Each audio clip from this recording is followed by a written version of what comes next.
대부분의 사람들은 죽음은 별로 유쾌한 주제가 아니기 때문에 죽음에 관한 생각을 애써 외면하려고 합니다. 그러나 이 책의 저자인 예일대학의 셸리 케이건 교수는 죽음과 관련하여 우리가 믿고 있는 것들이 과연 진실인가를 스스로 생각해 보라고 촉구하고 있습니다. 많은 사람들이 일반적으로 죽음에 관해 다음과 같이 생각하고 있는 것 같습니다. 우리들은 단순히 살과 뼈의 덩어리가 아니며 우리에게는 비물질적인 영혼이 존재한다. 그래서 죽으면 물질인 육체는 소멸해도 영혼은 비물질적인 것이기 때문에 사후에도 계속 존재할 수 있다. 영혼의 존재를 믿든 믿지 않든 사람은 영혼이 있으면 하는 바람을 갖고 있다. 영혼이 있으면 사후에도 계속 존재할 가능성이 커지기 때문이다. 그래서 영혼이 죽지 않는 것은 좋은 것이다.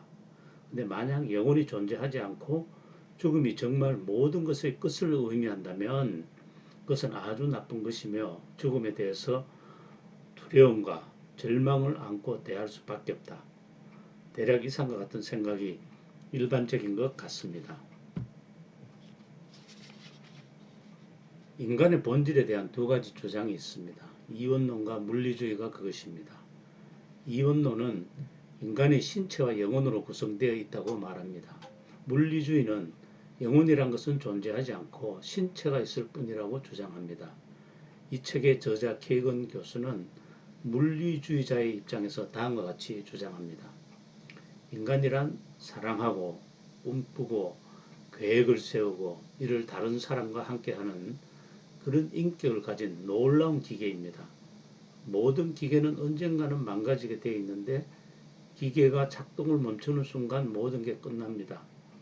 죽음은 우리의 머리를 이해할 수 없는 거대한 신비가 아니라 기계가 망가져서 작동을 멈추는 것과 다를 바 없는 현상입니다. 어느 날 나의 신체가 파괴되어 적절하게 기능하지 않게 되면 그것으로 끝이 됩니다. 그것이 나의 끝이고 나의 인격의 끝이기도 합니다.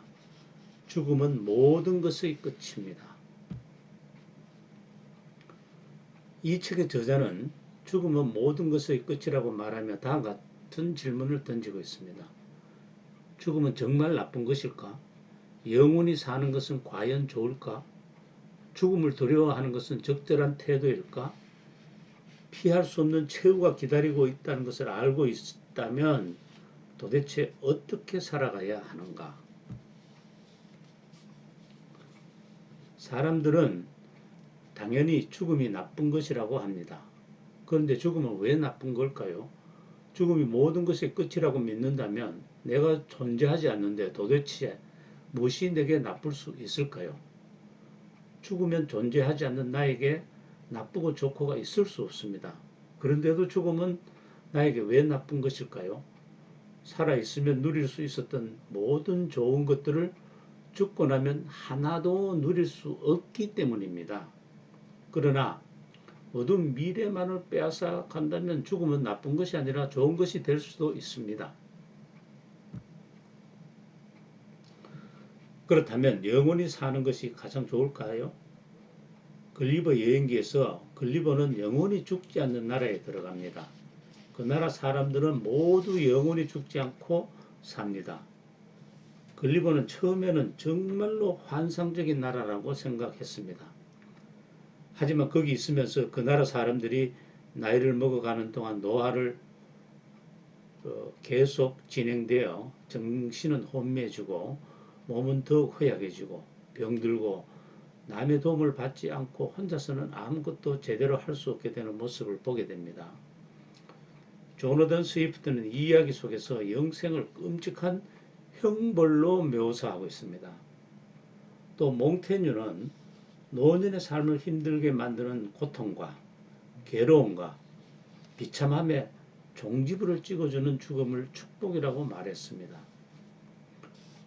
늙음이 없는 천국에서 언제나 건강하고 활기차게 살아갈 수 있으면 행복할까요? 100만 년, 100억 년이 아니라 영원히 사는 삶을 상상해 보시죠. 뭐라고 살 수 있을지 한번 상상해 보세요. 매일 춤추고 노래할까요? 이런 삶이 영원히 지속되면 행복할까요? 영생은 바람직하지 않고 끝없는 악몽일 것이라고 생각하는 것이 맞다고 하면 언젠가 우리들이 죽는 것은 영생으로부터 벗어날 수 있는 탈출과 같은 것으로서 오히려 좋은 것이라고 말할 수 있습니다. 영원히 사는 것은 좋은 것이 아닐지 모르겠지만 삶에서 누릴 수 있는 것을 모두 누릴 수 있기에는 죽음은 언제나 너무 일찍 찾아온다고 생각할 수 있습니다. 결국 최선인 것은 자신이 원하는 만큼 살 수 있는 인생이 아닐까요? 저의 희망사항입니다.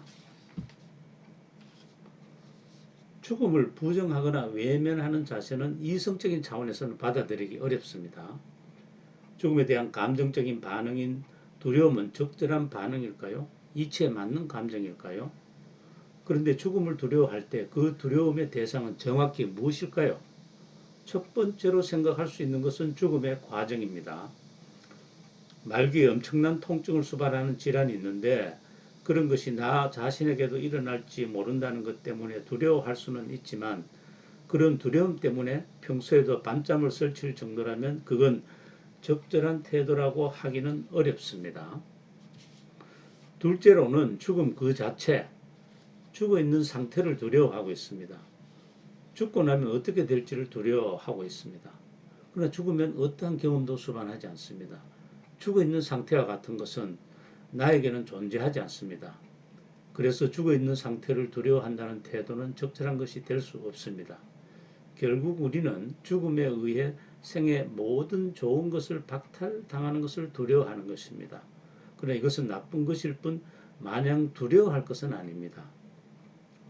지금 이야기하는 것에는 죽음의 모든 것의 끝이라는 전제가 깔려 있습니다. 사후의 삶이 있다고 믿는 사람에게는 죽고 나면 어떻게 되는지를 두려워하는 것은 당연하기 때문에 위의 이야기는 완전히 달라지겠습니다. 죽음은 두려워해야 할 근거가 없는 것이라고 한다면 어떠한 마음 자세로 죽음을 맞이하는 것이 바람직할까요? 커트 보네거트의 고향이 요람에서 임종을 맞이할 순간에 낭송할 기도문을 소개하겠습니다. 신은 진흙을 창조했습니다. 신은 외로웠습니다. 그래서 신은 진흙의 일부에게 말했습니다. 일어나라. 그러고 나서 신은 말했습니다. 산, 바다, 하늘, 별, 내가 만든 이 모든 것을 보라. 그리고 나는 일어나 주위를 돌아본 그 진흙의 일부였습니다. 운 좋은 나, 운 좋은 진흙. 진흙인 나는 신이 얼마나 멋진 일을 했는지를 실제로 보았습니다. 정말 좋아요, 신이시여. 신이시여, 당신 이외에 누구도 이런 것을 할 수 없었을 것입니다. 나에게는 아무래도 무리입니다. 당신에 비하면 나 따위는 정말 하찮은 존재라는 생각이 듭니다. 조금이라도 내 자신이 중요하다고 느끼려면 얼마나 많은 진흙이 일어나서 주위를 둘러보지도 못했는가를 생각하면 됩니다. 나는 이렇게 많은 것을 얻었지만 거의 대부분의 진흙은 제대로 얻지 못했습니다. 이 영광에 감사드립니다. 이제 진흙은 다시 누워 영원한 잠을 청하며 지나간 일생을 떠올려 봅니다. 나는 진흙으로서 얼마나 멋진 추억을 얻었던가, 얼마나 유쾌한 다른 종류의 일어난 진흙들을 만났던가, 내가 만나보았던 모든 것을 얼마나 사랑했던가. 내가 너무 일찍 죽으면 이 세상의 좋은 것을 충분하게 누릴 수 없어 슬플 수 있겠지만 그래도 지금 누리고 있다는 사실만으로 충분히 운이 좋다고 할 수 있습니다. 죽음에 대한 올바른 감정적 반응은 일찍 죽는 데 대한 분노의 감정도 아니며 죽음에 대한 두려움도 아닙니다. 그것은 이 시에서 노래하는 것처럼 선택을 받은 극소수의 행운아로서 살아서 좋은 것을 많이 누리고 있다는 사실에 대한 감사이어야 할 것입니다. 지금까지 죽음에 대한 감정적 반응에 관해서 살펴보았습니다. 그러면 언젠가 죽는다는 사실에 비추어 우리들은 어떻게 살아야 할까요? 인생에서 잘못을 고치기 위한 귀중한 시간은 극히 한정되어 있습니다. 특히 나이가 들수록 그 시간은 적게 됩니다. 그렇기 때문에 목표 선택과 목표 달성에 신중하고 조심해야 합니다. 되는 대로 이것저것 손을 대보고 여기도 조금 저기도 조금 그런 식으로 해볼 시간은 없습니다. 가장 심각한 문제는 가치가 별로 없는 목표를 달성하기 위해 노력하는 동안 정말로 중요한 목표에 투자했어야 할 시간을 허비해버렸다는 사실입니다.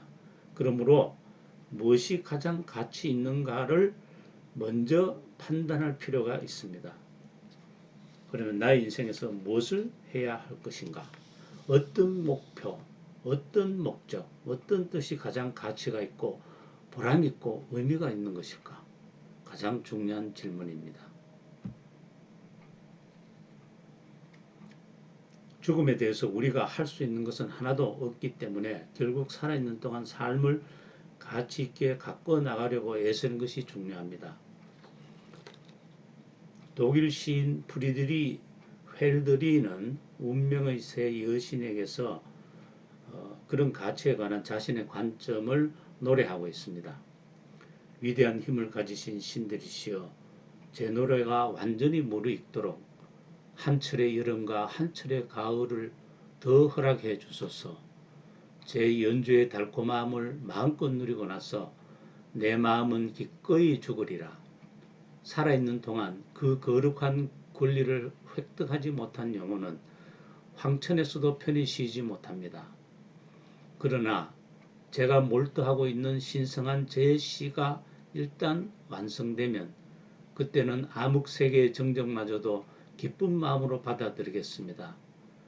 제 수금을 그곳까지 가져갈 수는 없겠지만 저는 만족합니다. 저는 일단 신들처럼 살아봤으니 더 이상 바랄 게 없습니다.